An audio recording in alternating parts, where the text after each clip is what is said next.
Hello बच्चों, कैसे हैं आप लोग। आई होप सब लोग ठीक होंगे। मेरा नाम है अरुण और आप देख रहे हैं नितिन एकेडमी। तो आज हम क्लास लेने वाले हैं क्लास 10 साइंस के पहले चैप्टर जिसका नाम है प्रकाश का परावर्तन। इस सीरीज में हम ऑलरेडी 2 लेक्चर ले चुके हैं। वो इससे प्रीवियस वीडियो में आपको यूट्यूब पर मिल जाएंगे। ठीक है, तो हम करने वाले हैं अपना इस सीरीज में अगला लेक्चर जिसका नाम है गोलीय दर्पण के घटक, the factors of spherical mirror. ठीक है, तो चलिए शुरू करते हैं।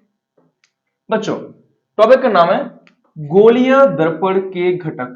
कल तक मैंने आपको पढ़ा दिया था दर्पण क्या होते हैं, दर्पण के प्रकार क्या होते हैं, समतल दर्पण क्या होता है, गोलीय दर्पण क्या होता है, गोलीय दर्पण के प्रकार क्या होते हैं, कौन सा उत्तल होता है, कौन सा अवतल होता है। ये चीज हम आपको ऑलरेडी बता चुके हैं। ठीक है, हम यहाँ पढ़ने वाले हैं कि हमारे दर्पणों को अब हम थोड़ा सा और डीपली एक्सप्लेन करने वाले हैं कि दर्पणों में कौन कौन से फैक्टर्स यानी कौन कौन से घटक होते हैं। ठीक है, ये सारी चीजें एग्जाम के पॉइंट ऑफ व्यू से ज्यादा इंपॉर्टेंट नहीं है, लेकिन तब भी आपको ये चीजें आनी चाहिए। अच्छा, क्यों आनी चाहिए? क्योंकि अब हम जब चैप्टर को आगे पढ़ेंगे, स्टडी करने वाले हैं, तो ये सारी चीजें आपको आनी ही चाहिए। ठीक है ना, ये सभी चीजें अगर आपको नहीं आएंगी तो आप आगे चीजों को समझना आपके लिए काफी कठिन यानी काफी मुश्किल हो जाएगा। तो इसलिए आगे इन चीजों को समझने के लिए, अपने न्यूमेरिकल्स करने के लिए, इनकी लॉन्ग क्वेश्चन समझने के लिए, इनके इमेज फॉर्मेशन समझने के लिए हमें इन सभी फैक्टर्स का जाना जरूरी है। ठीक है, जैसे इंग्लिश सीखने के लिए सबसे पहले हम सीखते हैं उसकी एबीसीडी। मैथ सीखने के लिए सबसे पहले पता होना चाहिए कि 1 2 3 4 क्या होता है। सेम वैसे ही अगर हमें इनके आगे टफ क्वेश्चन करने हैं तो उसके लिए सबसे पहले हमें इसका बेसिक यानी कि ये सारे फैक्टर्स पता होने चाहिए। इसलिए ये सारे फैक्टर्स आपको समझना काफी इंपॉर्टेंट है। आप इन चीजों को थोड़ा ध्यान से देखिए। ठीक है, मैं कोशिश करूंगा कि आपको इनमें कोई डाउट ना बचे। ठीक है, तो शुरू करते हैं। पहला पॉइंट है आपका दर्पण का ध्रुव। क्या नाम है? ध्रुव, जिसे हम इंग्लिश में कहते हैं पोल। क्या कहते हैं? पोल। अब समझते हैं ध्रुव होता क्या है। ध्रुव ध्रुव जो होता है, जब वो ध्रुव है वो दर्पण के परावर्तक तल, क्या काम मैंने, दर्पण के परावर्तक तल का वह एक मध्य बिंदु होता है जिसे हम दर्पण का ध्रुव कहते हैं। यहाँ पे 2 दर्पण है, एक अपना अवतल और एक उत्तल। मैं आपको यहाँ पे अवतल और उत्तल दोनों ही दर्पण मैं समझाने वाला हूं, ये सारे के सारे पॉइंट्स। ठीक है, पहला पॉइंट है अपना दर्पण का ध्रुव। मैंने क्या बोला, ये अपना दर्पण है, अवतल दर्पण, बाहर की साइड पॉलिश, अंदर का साइड परावर्तक तल। मैंने क्या कहा आपसे, मैंने आपसे कहा कि परावर्तक तल का मध्य बिंदु, the geographical centre of the mirror, इस दर्पण का मध्य बिंदु बनेगा इसका यहाँ पे। इसमें क्या कहेंगे, इस पॉइंट को हम कहेंगे दर्पण का ध्रुव। जैसे यहां पर अवतल में वैसे ही यहां पर उत्तल में भी हम बनाएंगे दर्पण का ध्रुव। इस पॉइंट को क्या कहते हैं हम, दर्पण का ध्रुव। इसे हम डिनोट करते हैं पी, पी फॉर पोल। किससे बच्चों? पी, पी फॉर पोल। ठीक है, कोई अगर आपसे पूछे कि बताइए दर्पण का ध्रुव क्या होता है, तो आप उससे आसानी से क्या कहेंगे, आप उससे कहेंगे कि सर दर्पण, गोलीय दर्पण के परावर्तक तल। क्या कहेंगे आप उससे? गोलीय दर्पण के परावर्तक तल के मध्य बिंदु को हम दर्पण का ध्रुव कहते हैं। ठीक है, आते हैं अगले पॉइंट पे। इसका नाम है वक्रता केंद्र। क्या नाम है? वक्रता केंद्र, जिसे हम इंग्लिश में बोलते हैं तो सेंटर ऑफ कर्वेचर। क्या कहेंगे? सेंटर ऑफ कर्वेचर, दर्पण का वक्रता केंद्र। समझते हैं, मैंने आपको बताया था कि कोई भी दर्पण हो वो गिलास के 2 टुकड़ों से बनता है, चाहे अवतल हो चाहे उत्तल। ठीक है, तो सपोज करो अरे ये वाला जो दर्पण है, ये जो दर्पण है वो जिस गोले का भाग है, सुनिए ध्यान से, गोलीय दर्पण जो आपका गोलीय दर्पण है वो जिस गोले का भाग है उसके केंद्र को, फिर सुनिए, गोलीय दर्पण जिस गोले का भाग है उसके केंद्र को हम क्या कहेंगे? वक्रता केंद्र। क्या कहेंगे? वक्रता केंद्र। ठीक है, फिर सुनिए, गोलीय दर्पण के, गोलीय दर्पण जो हमारा होता है चाहे वो अवतल हो चाहे वो उत्तल हो। ठीक है, गोलीय दर्पण जिस गोले का भाग होता है, गोलीय दर्पण है, किसी कांच में से काटा हो, सीधी सी बात है, गोले में से, तो गोलीय दर्पण जिस कांच के गोले का भाग होता है उसके केंद्र को हम कहेंगे वक्रता केंद्र। इसे हम नोट करते हैं किससे? कैपिटल सी से। अब समझते हैं अपने फिगर में सी कहां जाएंगे। तो अपने इस दर्पण में वक्रता केंद्र बैठेगा आपका यहां पे, समथिंग जिसे हम कहेंगे पॉइंट सी। अब देखिए इसका गोला इस साइड बनेगा तो इसलिए इसका सी आएगा इस साइड, दर्पण के पीछे। ठीक है, इसे हम किससे डिनोट करेंगे बच्चों? कैपिटल सी से। दर्पण के ध्रुव को डिनोट करते हैं कैपिटल पी से, और सेंटर ऑफ कर्वेचर यानी कि वक्रता केंद्र को हम डिनोट करेंगे यहाँ पे कैपिटल सी से। अगला पॉइंट है अपना वक्रता त्रिज्या। सुनिए ध्यान से, तो इसमें क्या है, दर्पण का वक्रता केंद्र सी, दर्पण का वक्रता केंद्र सी और दर्पण का ध्रुव पी, दर्पण का वक्रता केंद्र सी और दर्पण का ध्रुव पी के बीच की दूरी, के बीच की दूरी को हम क्या कहेंगे? वक्रता त्रिज्या। यहां से लेके यहां तक की जो दूरी है क्या कहेंगे इसे बच्चों? इसे हम कहेंगे आर यानी वक्रता त्रिज्या। सेम यहां पे, यहां से लेके यहां तक की जो डिस्टेंस है, दूरी है, उसे हम क्या कहेंगे? वक्रता त्रिज्या। इसे हम डिनोट करेंगे यहाँ पे कैपिटल आर से। फिर सुनिए, वक्रता केंद्र तथा दर्पण के ध्रुव के बीच की दूरी को हम कहते हैं वक्रता त्रिज्या, जिसे हम डिनोट करेंगे कैपिटल आर से। अगला पॉइंट है अपना मुख्य अक्ष, जिसे हम इंग्लिश में कहते हैं द प्रिंसिपल एक्सिस। ये क्या होता है सुनिए ध्यान से, तो मैं कहूंगा दर्पण में उसके ध्रुव और उसका वक्रता केंद्र, दर्पण के ध्रुव और उसके वक्रता केंद्र से होकर जाने वाली सीधी रेखा। फिर सुनिए, दर्पण के ध्रुव और वक्रता केंद्र से होकर जाने वाली सीधी रेखा को क्या कहूंगा? इस रेखा को मैं कहूंगा क्या? इसका मुख्य अक्ष। क्या होगा बच्चों? मुख्य अक्ष। यानी कि यहाँ पे जो पूरी जो आपकी रेखा है, जो आपकी सीधी सीधी लाइन है, इस लाइन को क्या कहूंगा? इस लाइन को कहूंगा क्या? मुख्य अक्ष। ठीक है, वक्रता केंद्र एक बिंदु होता है, ध्रुव बिंदु होता है, वक्रता त्रिज्या यहाँ पे दूरी होती है, लेकिन जो मुख्य अक्ष है यहाँ पे पूरी जो लाइन है जो दर्पण के ध्रुव और सी से होके आ रही है, इस पूरी लाइन को मैं क्या कहूंगा? दर्पण का मुख्य अक्ष। ठीक है, आगे बढ़ते हैं। अगला पॉइंट है बच्चों अपना मुख्य फोकस। मुख्य फोकस क्या होता है? ठीक है, समझेंगे कि फोकस एक्चुअली होता क्या है। व्हाट इज मुख्य फोकस, समझते हैं। तो बात सिर्फ इतनी सी है क्या, कि जब हम किसी दर्पण पर क्या डालेंगे? प्रकाश किरणें। क्या डालेंगे? प्रकाश किरणें। जैसे मैंने यहाँ पे प्रकाश किरण डाली, एक जो इस मुख्य अक्ष की क्या है बच्चों? समांतर। कैसी होगी? समांतर। मैंने मुख्य अक्ष के समांतर एक प्रकाश किरण यहाँ पे इस पे क्या की? आपतित। क्या की? आपतित। किसके ऊपर? दर्पण के ऊपर। एक यहां से और इस पे भी कर देते हैं, एक यहां से। ठीक है, अब ये क्या है? दर्पण है, ये क्या करेगा? उस किरणों को परावर्तित करेगा। ठीक है, तो मैं आपसे कहूंगा क्या? मुख्य अक्ष के समांतर आने वाली प्रकाश किरण। फिर सुनिए, मुख्य अक्ष के समांतर आने वाली प्रकाश किरण दर्पण से परावर्तन के पश्चात, दर्पण से परावर्तन के पश्चात मुख्य अक्ष के जिस बिंदु से होकर आती है, सुनिए, दर्पण के परावर्तन के पश्चात जिस बिंदु से होके आती है, इस बिंदु से होके आती है, या बात करें उत्तल दर्पण में, तो देखिए यहां पे क्या है? पॉलिश है, तो ये क्या करेगा? इसको परावर्तित कर देगा इसको बाहर की तरफ। लेकिन यहाँ पे तो बाहर तो फोकस नहीं है। ठीक है, तो हम क्या करेंगे? हम इसको सेम एज्यूम कर लेंगे कि लाइट हो सकता है कि ये यहां से होके आ रही हो।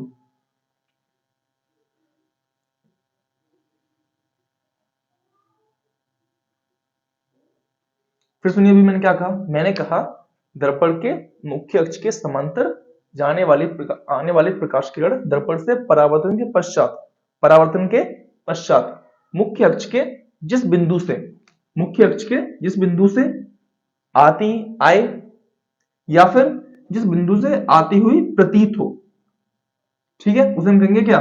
दर्पण का मुख्य फोकस, जिसे हम डिनोट करेंगे बच्चों कैपिटल एफ से। किससे? Capital F. F for focus. फिर सुनिए ध्यान से, अवतल दर्पण में जो मुख्य फोकस होता है वो सच में मुख्य अक्ष पर मिलता है, लेकिन उत्तल दर्पण में जो फोकस बनता है वो रियल में नहीं बनता, वो रियल में नहीं बनता, इसलिए हम इसे एज्यूम कर लेते हैं, यानी कि प्रतीत होता है। फिर सुनिए, यहां पर लाइन सच में क्रॉस होके जाती है और यहां पे ऐसा प्रतीत होता है कि लाइन फोकस से होके क्रॉस करके आ रहे हैं। ठीक है, तो क्या कहा मैंने? मुख्य अक्ष के समांतर जाने वाले प्रकाश किरणें दर्पण से परावर्तन के पश्चात जिस बिंदु से होकर आती हैं या आती हुई प्रतीत होती है उसे हम क्या कहेंगे, दर्पण का मुख्य फोकस। इसे नोट करेंगे कैपिटल सी से, सॉरी कैपिटल एफ से। अगला अपना फोकस दूरी, जिसे हम क्या कहेंगे, focal length. Focal length, focus दूरी। तो सुनिए, नाम से पता चल रहा है, साफ साफ नाम से ही क्या नाम है, फोकस दूरी, यानी फोकस की दूरी। यानी कि मैं कहूंगा कि मुख्य फोकस F और दर्पण के ध्रुव P के बीच की दूरी को मैं कहूंगा फोकस दूरी। दर्पण के ध्रुव P और मुख्य फोकस F के बीच की दूरी को हम क्या कहेंगे, दर्पण की फोकस दूरी। इससे हम डिनोट करेंगे यहाँ पे स्मॉल f से। किससे बच्चों, स्मॉल f से। मुख्य फोकस को हम डिनोट करेंगे कैपिटल F से, लेकिन फोकल लेंथ यानी फोकस दूरी को हम डिनोट करेंगे यहाँ पे किससे, स्मॉल f से। अगला अपना वस्तु। वस्तु क्या होती है, सुनिए ध्यान से। वस्तु समझते हैं, वस्तु यहाँ पे क्या होगी, एक ऐसा, सुनिए, अपना एक लाइट सोर्स। ये क्या होगा, अपना लाइट सोर्स। क्या होगा बच्चों, लाइट सोर्स। जहां एक ऐसा लाइट सोर्स जहां से होके प्रकाश आ रहा हो। अच्छा, ये प्रकाश किरण कहीं ना कहीं से तो आ रही होंगी, लाइट से, बल्ब से, सूरज से, कैंडल से, कहीं से तो सीधी बात आ रही होंगी। तो एक अपना ऐसा लाइट सोर्स जहां से प्रकाश किरणें आ रही हो, जहां से प्रकाश किरणें आ रही हो, या फिर ये प्रकाश किरणें किसी वस्तु से टकरा के आ रही हो। या तो प्रकाश किरणें किसी लाइट सोर्स से आए, या फिर किसी प्रकाश स्रोत से आए, ठीक है, या फिर किसी प्रकाश स्रोत से आए, या फिर किसी वस्तु से टकरा के आए, किसी ऑब्जेक्ट से, किसी अदीप्त वस्तु से, ठीक है। तो हम उसको हम यहाँ बोलेंगे क्या, अपना वस्तु। क्या बोलेंगे, वस्तु। वस्तु क्या, जहां से प्रकाश किरणें आ रही है, क्या बोलेंगे उससे, अपना वस्तु, यानी कि ऑब्जेक्ट। अगला पॉइंट है प्रतिबिंब। क्या बोलते हैं इसे, इमेज। कल मैंने आप लास्ट वीडियो में मैंने आपको बताया था थोड़ा में इसका, ठीक है, थोड़ा समझते हैं फिर से इसको। प्रतिबिंब इमेज होता क्या है, सुनिए ध्यान से। तो इसमें क्या होता है, जब प्रकाश किरणें मुख्य अक्ष के समांतर इसमें जब आप आएंगी, तो टकराने के पश्चात, क्या, टकराने के पश्चात जिस बिंदु पर ये प्रकाश किरणें मिलेंगी, दर्पण से किरणें आने के बाद और परावर्तन के पश्चात जिस बिंदु से होकर ये प्रकाश किरणें मिलेंगी, प्रकाश किरणें क्या होंगी, मिलेंगी। प्रकाश किरणें मिलेंगी या मिलती हुई प्रतीत होंगी, प्रकाश किरणें मिलेंगी या मिलती हुई प्रतीत होंगी। वहां क्या बनेगा अपना, वहां बनेगा अपना वस्तु का प्रतिबिंब। क्या बनेगा बच्चों, वस्तु का प्रतिबिंब। फिर सुनिए यहां से, दर्पण से परावर्तन के पश्चात प्रकाश किरणें जिस बिंदु पर मिलती हैं, वहां क्या बनता है अपना, दर्पण का प्रतिबिंब। क्या बनता है, प्रतिबिंब। समझते हैं प्रतिबिंब क्या होता है। प्रतिबिंब एक एंजप्शन होता है। क्या होता है, एंजप्शन होता है, जिसे आप कह सकते हैं एक तरह से आंखों का धोखा, ठीक है। एक जैसे ये ऑप्टिकल एग्जाम्पशन होता है जो आपको सामने दिखाई देता है। इमेज नॉर्मली होती है दो, कितने प्रकार की, दो प्रकार की होती है। एक होती है रियल, कैसे होती है, रियल, इसे हम बोलेंगे वास्तविक। क्या बोलेंगे बच्चों, वास्तविक। एक होती है वर्चुअल, जिसे हम बोलेंगे आभासी। क्या बोलेंगे बच्चों, आभासी। दो प्रकार की होती है, एक आभासी और एक वास्तविक। वास्तविक इमेज, वास्तविक प्रतिबिंब और आभासी प्रतिबिंब। वास्तविक प्रतिबिंब कब बनता है, वास्तविक प्रतिबिंब बच्चों तब बनता है, कब बनता है, वास्तविक प्रतिबिंब तब बनता है जब प्रकाश किरणें दर्पण से परावर्तन के पश्चात सच में किसी बिंदु पर मिले। सच में किसी बिंदु पर मिले तो हम उसे कहेंगे क्या, वास्तविक प्रतिबिंब। और यदि वो मिलती हुई प्रतीत हो, जैसे बात करें यहाँ पे किरणें आई और आगे चली गई, कहीं मिले तो नहीं, तो हम क्या करेंगे, हम यहाँ पे एजम्पशन कर लेंगे कि शायद ये किरणें पीछे से किसी बिंदु से आ रही हो। तो फिर सुनिए, दर्पण से परावर्तन के पश्चात किरणें जहां बिंदु पर मिलेंगी वहां बनेगा अपना दर्पण का प्रतिबिंब, वस्तु का प्रतिबिंब बनेगा वहां पे अपना। जहां सच में मिलेंगी वहां बना होगा रियल यानी वास्तविक, और जहां जस्ट एजप्शन होगा यानी कि इस समय आभास होगा कि किरणें मिल रही हैं, उन्हें बोलेंगे वास्तविक प्रतिबिंब यानी कि वर्चुअल इमेज। ओके बच्चों, तो अब हम चलते हैं अपने आगे। अपना अगला पॉइंट है वस्तु की दूरी और प्रतिबिंब की दूरी। वस्तु की दूरी और प्रतिबिंब की दूरी समझते हैं। वस्तु की दूरी क्या होता है, चलिए थोड़ा नाम की तरफ। वस्तु की दूरी, वस्तु की दूरी कहां से, अपने दर्पण के ध्रुव से। यानी कि हमारी रखी हुई जो वस्तु है, जो भी हमने ए बी वस्तु मानी है, उस वस्तु से लेके अपना दर्पण का ध्रुव यहां तक की जो दूरी होगी, इसे हम क्या कहेंगे, इसे हम कहेंगे वस्तु की दूरी। और हम इसे डिनोट करेंगे किससे, स्मॉल यू से। किससे बच्चों, स्मॉल यू से, ठीक है। अगला पॉइंट है अपना प्रतिबिंब की दूरी। समझते वो क्या होता है? अच्छा, सेम नाम, प्रतिबिंब की दूरी, यानी कि वस्तु के बनने वाले प्रतिबिंब। मान लो प्रतिबिंब मेरा यहां बना F पर, तो यहां से लेके दर्पण की दूरी, दर्पण का ध्रुव के बीच की दूरी को हम क्या कहेंगे? दर्पण की प्रतिबिंब की दूरी, यानी कि इसे हम डिनोट करेंगे स्मॉल v से। ठीक है, हम फोकस से ध्रुव के बीच की दूरी को करेंगे f से, फोकस दूरी, वस्तु से ध्रुव की दूरी u, वस्तु की दूरी, और प्रतिबिंब से दर्पण की ध्रुव की दूरी उसे हम कहेंगे प्रतिबिंब की दूरी, यानी कि v से हम डिनोट करेंगे। ठीक है, u, v और f। ठीक है, तो नीचे आपको आई थिंक क्लियर हो चुकी होंगी। अब चलते हैं इसमें थोड़ा सा आगे, इसमें बात करें हम। अच्छा, मैंने बताया था आपको वक्रता केंद्र R होता, वक्रता केंद्र C से लेके P के बीच की दूरी को हम कहते हैं क्या? वक्रता त्रिज्या। बच्चों, इसमें अपना एक छोटा सा पॉइंट है, थोड़ा उसको समझ लेते हैं अपने एग्जाम पॉइंट ऑफ व्यू से। अच्छा, यहाँ पे क्या होता है अपना, जो अपनी वक्रता त्रिज्या है, क्या बच्चों? वक्रता त्रिज्या वो होती है फोकस दूरी, फोकस दूरी का आधा। क्या होती है? आधा। यानी मैं कहूंगा कि R बराबर होता है F/2। क्या होता है बच्चों? R बराबर F/2। यहां से हमारा एक नियम और आता है, क्या? कि F बराबर 2R।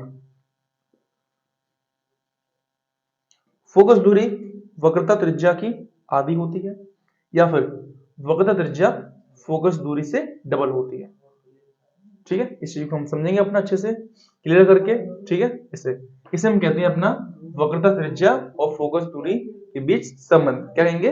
वक्रता त्रिज्या और फोकस दूरी के बीच संबंध क्या होता है? F बराबर 2R और R बराबर F/2। यहाँ पे जो वक्रता त्रिज्या है वो फोकस दूरी का डबल होती है, और जो फोकस दूरी है वो वक्रता त्रिज्या का आधा होता है। ठीक है, ठीक है, तो आई थिंक पॉइंट आपको क्लियर हो चुका होगा। इसे हम कहते हैं वक्रता त्रिज्या और फोकस दूरी के बीच संबंध। क्या होता है? R बराबर F/2 या फिर F बराबर 2R।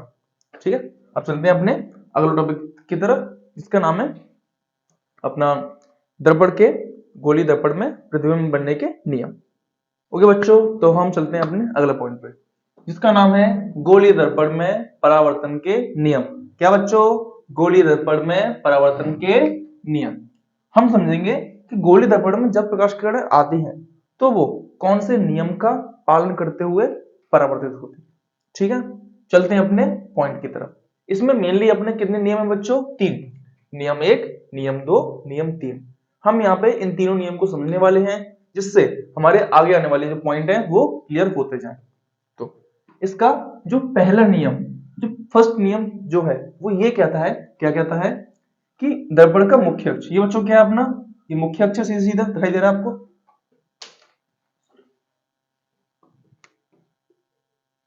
ये क्या बच्चों? सीधा अपना मुख्य अक्ष। ठीक है, तो मैंने आपको बताया था दर्पण के ध्रुव P और वक्रता केंद्र C से होकर जाने वाली रेखा को हम कहेंगे क्या? दर्पण का मुख्य अक्ष। मैं आपसे कहना चाहता हूं यहाँ पे क्या, कि मुख्य अक्ष के समांतर आने वाली प्रकाश किरण, क्या नियम है बच्चों? मुख्य अक्ष के समांतर आने वाली प्रकाश किरण, चाहे वो अवतल में आए और चाहे वो उत्तल में आए। ठीक है, मुख्य अक्ष के समांतर आने वाली प्रकाश किरणें दर्पण से परावर्तन के पश्चात, दर्पण से परावर्तन के पश्चात मुख्य फोकस से होके गुजर जाती हैं, गुजर जाती हैं, या फिर मुख्य फोकस से आती हुई प्रतीत होती हैं। ठीक है बच्चों, मैं फिर से कह रहा हूं, सुनिए ध्यान से। मैंने कहा कि दर्पण के मुख्य अक्ष के समांतर आने वाली प्रकाश किरणें दर्पण से परावर्तन के पश्चात मुख्य फोकस से होके गुजर जाती हैं या वहां से आती हुई प्रतीत होती हैं।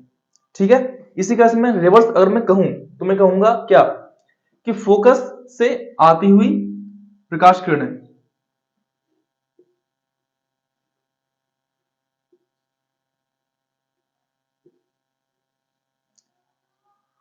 इसी में बच्चों उसका एक उल्टा नियम भी बनता है, इससे जस्ट अपोजिट है।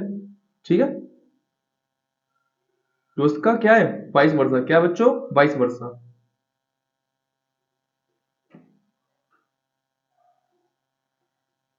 अच्छा, इसका जो वाइस वर्सा नियम ये कहता है कि दर्पण में मुख्य फोकस से आने वाली प्रकाश किरण, क्या मुख्य फोकस से आने वाली प्रकाश किरणें परावर्तन के पश्चात मुख्य अक्ष से होते हुए निकल जाती हैं, मुख्य अक्ष के समांतर होते हुए निकल जाती हैं। फिर सुनिए नियम एक क्या कहता है। नियम एक बच्चों ये कहता है कि दर्पण के मुख्य अक्ष के समांतर आने वाली प्रकाश किरणें दर्पण से परावर्तन के पश्चात मुख्य अक्ष से होकर गुजर जाती हैं, या फिर इसका बात करें ऑपोजिट, मुख्य फोकस से आने वाली प्रकाश किरणें दर्पण से परावर्तन के पश्चात मुख्य अक्ष के समांतर होते हुए गुजर जाती हैं। ये था अपना बच्चों नियम नंबर 1। ठीक है, अब बात करते हैं नियम नंबर 2 की। वो क्या कहता है।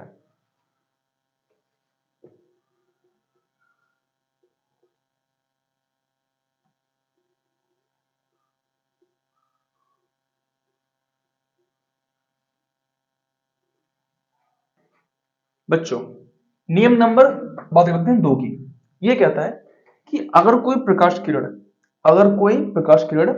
दर्पण में वक्रता केंद्र C से होते हुए दर्पण पर आपतित हो, वक्रता केंद्र C से होते हुए दर्पण पर आपतित हो या C की तरफ आती हुई प्रतीत हो। ठीक है, तो क्या होगा, वो दर्पण के परावर्तन के पश्चात उसी मार्ग से वापस लौट जाती है बिना कोई एंगल चेंज किए।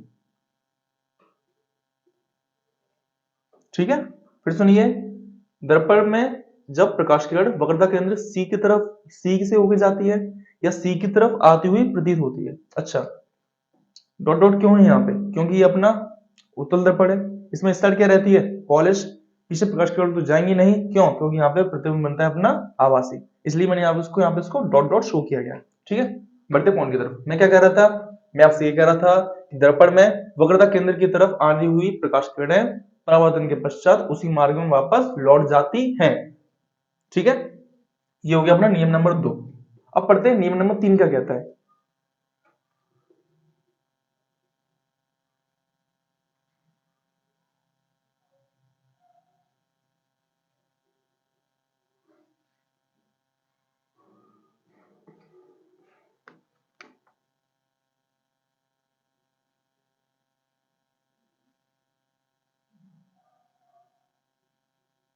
ठीक,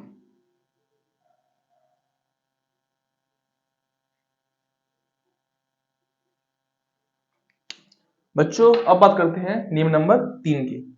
नियम नंबर 3 क्या कहता है अपना, तो बच्चों मैं आपको बता दूं, नियम नंबर 3 हमारा ये कहता है कि क्या कहता है, नियम नंबर 3 कहता है यदि दर्पण के ध्रुव पर, कहां पे, दर्पण के ध्रुव पर यदि कोई प्रकाश किरण आपतित हो आए, कहां पे, दोनों केस में, चाहे वो उत्तल हो चाहे वो अवतल हो। मैंने कहा जब कोई प्रकाश किरण दर्पण के ध्रुव पर आती है, क्या होती है, आएगी यानी आपतित होगी, तो तो वो उस मुख्य अक्ष के साथ जो कोण बनाएगी,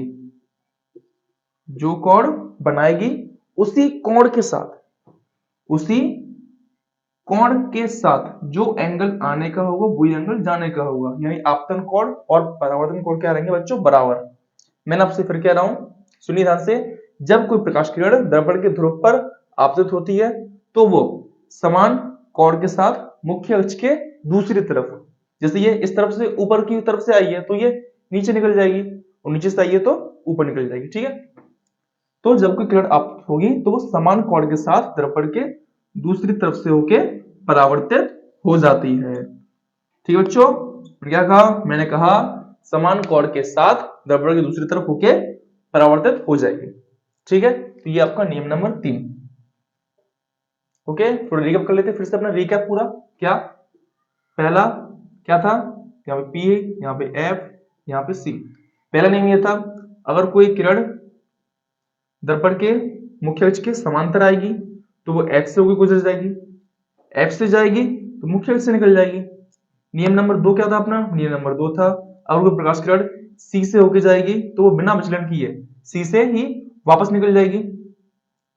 और तीसरा नियम यह अपना, अगर कोई प्रकाश किरण दर्पण के ध्रुव P पर आपतित हो तो समान कोण बनाते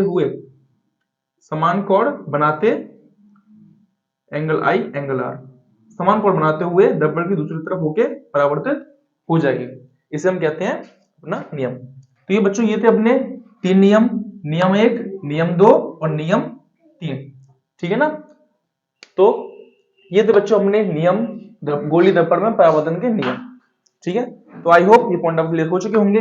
अब हम इन नियमों, अभी अभी हमने जो इसके जो फैक्टर्स पढ़े थे, जो नियम पढ़े थे, इसके यूज से हम समझेंगे कि गोली दर्पण में प्रतिबिंब कैसे बनता है, कौन कौन से फेस में बनता है, कौन कौन सी उसकी कंडीशन होती है, प्रतिबिंब कब कहां रखा जाए, वस्तु कब कहां रखी जाए, प्रतिबिंब कहां बनेगा, उसकी प्रकृति कैसी होगी, उसका साइज क्या होगा, ये सब हम पढ़ने वाले हैं अपने अगले लेक्चर में। ठीक है, तो तब तक के लिए हमारे जो पुराने वीडियो हैं उनको आप देख के समझ सकते हैं। अगर आपको टॉपिक क्लियर ना हो तो हमारे नए व्यूअर्स से मैं चाहता हूं कि वो हमारे चैनल को सब्सक्राइब करें, जिससे आने वाली कोई भी वीडियो अपडेट आप मिस ना कर पाए। ठीक है, और अपना सपोर्ट और प्यार ऐसे बनाते रहिए। ठीक है, तब तक के लिए जय हिंद।